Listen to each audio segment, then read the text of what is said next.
I never imagined that a single comment could ignite a storm I wasn't prepared for. But that evening changed everything. My name is Ryan, and for years I had lived with a quiet patience, believing that love, respect, and effort were enough to sustain a marriage. My wife, Vanessa, had always been vivacious, outspoken, and bold. A woman who spoke her mind, whether it was flattering or cutting. But the words she chose that night pierced deeper than any argument I had endured before. "You're bad in bed," she said, laughing lightly, her tone dripping with mockery as though my confidence was some kind of joke. The room went silent for a moment, though the laughter still echoed in my ears. I felt the familiar sting of humiliation, the subtle burn of betrayal. This was not the first time she had dismissed my efforts, the first time she had belittled me, or even the first time she had questioned my worth. But this was personal, direct, and meant to wound. She didn't know, however, that beneath the quiet exterior she thought she controlled, I had already begun recalculating every move, every word, every interaction between us. It wasn't just about pride. It wasn't just about embarrassment. It was about realizing that the foundation I had built, our shared life, our home, the stability I had worked tirelessly to create, was being undermined by deception and cruelty. I had tried patience, tried reasoning, tried being the understanding husband. But patience, I realized, was not a shield against manipulation or mockery. Sometimes justice required action and transformation required strategy. I left the room that evening without a word, though my mind raced. I didn't go out in anger. I didn't lash out. I simply retreated into observation, letting her believe that her words had shaken me. Meanwhile, I began documenting everything. Late-night conversations, her dismissive remarks, subtle betrayals that had once seemed trivial but were now threads in a pattern I could no longer ignore. I reviewed our finances, our shared accounts. The assets she so carelessly assumed were untouchable. And slowly, methodically, I began building a plan. A plan that would not only restore my dignity but reshape the very reality she had taken for granted. I reflected on the years we had shared. There had been love, yes, laughter, companionship. But there had also been small betrayals, tiny dismissals, moments of condescension I had brushed aside in the name of compromise. That night, everything crystallized. I realized that transformation wasn't just about proving her wrong. It was about reclaiming control over my life, my legacy, and my respect. And as I sat in the quiet of our living room, I understood that the next steps I would take would change not just our relationship, but the balance of power she had so carelessly assumed she possessed. The following days were a careful dance of appearances and strategy. Vanessa continued her routine as if nothing had happened, laughing at trivial jokes, brushing past me with her usual air of superiority, oblivious to the fact that I was no longer the same man she thought she understood. I watched, I listened, and I calculated. Every careless remark, every dismissive glance, every small attempt to undermine me became part of a record, evidence not of anger but of intent. I began subtly shifting the dynamics at home. Where she once assumed she held all the power, I started reclaiming space, quietly, deliberately. I changed routines she had come to expect, questioned decisions she took for granted, and subtly reminded her that nothing in our life was immutable. Her mockery had been an attempt to diminish me, but it had instead revealed her arrogance, her overconfidence in a situation she believed was entirely under her control.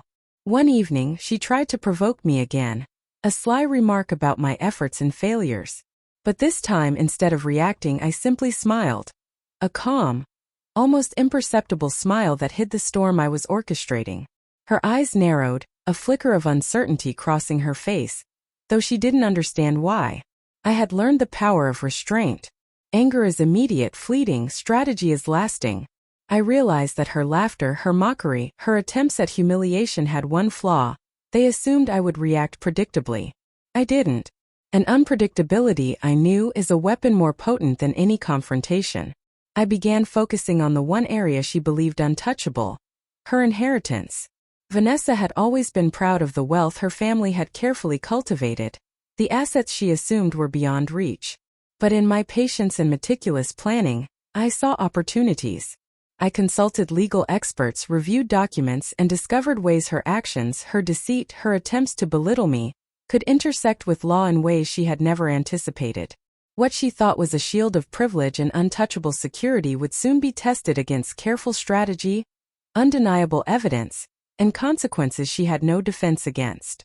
During this period I maintained normalcy. I smiled at her jokes, shared meals and attended social events as the calm, composed husband. Meanwhile, my plan quietly took shape.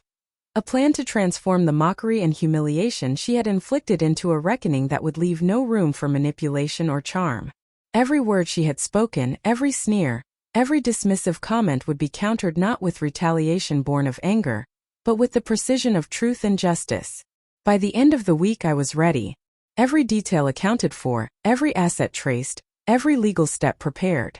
The storm that Vanessa had unknowingly invited with a careless comment was about to be unleashed, not with noise, but with precision, strategy, and the satisfaction of knowing that mockery has consequences far beyond the moment it is spoken. The confrontation didn't come with shouting, nor with dramatic gestures. Instead, it arrived quietly, with the calm weight of inevitability. I invited Vanessa into the study one evening, a stack of documents neatly organized on the desk between us. Her eyes flicked to the papers, then to me, confusion and sudden unease replacing her usual smugness. "What is this?" she asked, her voice slightly trembling, betraying the first hint of fear. I didn't answer immediately.